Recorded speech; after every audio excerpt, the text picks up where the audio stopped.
අපි මේ ළඟති දවසක අරංගල දේවාලෙ ගියා. ඒ වීඩියෝ එක තමයි මේ ඔයාලත් එක්ක බෙදා ගන්න ආවේ. හුඟක් කට්ටිය කියනවා මේ හාස්කම් තියෙන ලස්සන දේවාලයක් කියලා. ඉතින් ඔන්න අපි අද ආවේ ඒ දේවාලෙට පූජා වට්ටියක් පූජා කරන්න. අපිට ඕනම් පළතුරු වට්ටිය ගෙදරදී හදා යන්නත් පුළුවන්. එහෙම නැත්නම් එතන පළතුරු වට්ටිය හදන්න තියෙන තැනින් අපිට පළතුරු වට්ටිය හදා ගන්නත් පුළුවන්. හැබැයි අපි බඩු නම් අරන් යන්න ඕනේ. අපේ පළතුරු වට්ටිය හැදුනේ මෙන්න මෙහෙමයි. බලන්නකෝ.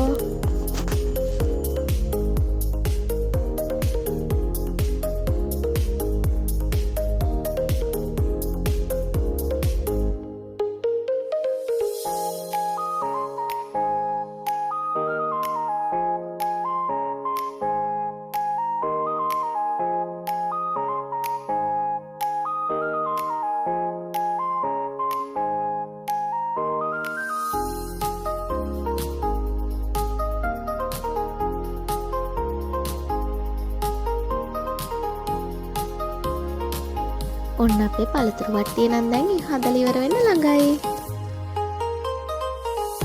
අපේ පූජා වට්ටියට අපි තිබ්බේ කැවිලි වර්ග 7යි පළතුරු වර්ග 7යි.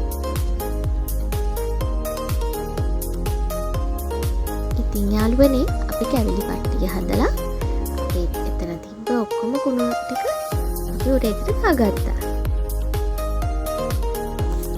ඉතින් ඔන්න අපි හදපු පූජා වට්ටිය පූජා කරන්නයි හදන්නේ.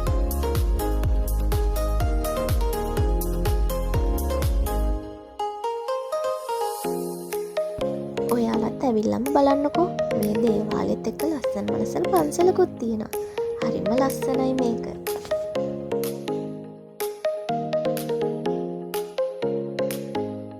ඉතින් යාළුවනේ ඔන්න ඔහම තමයි අපේ අද දවස ගෙවුනේ. ඔයාලත් එහෙනම් පරිස්සමෙන් ඉන්න. මගේ වීඩියෝ එක බලුවට ඔයාලට ගොඩක් ස්තුතියි.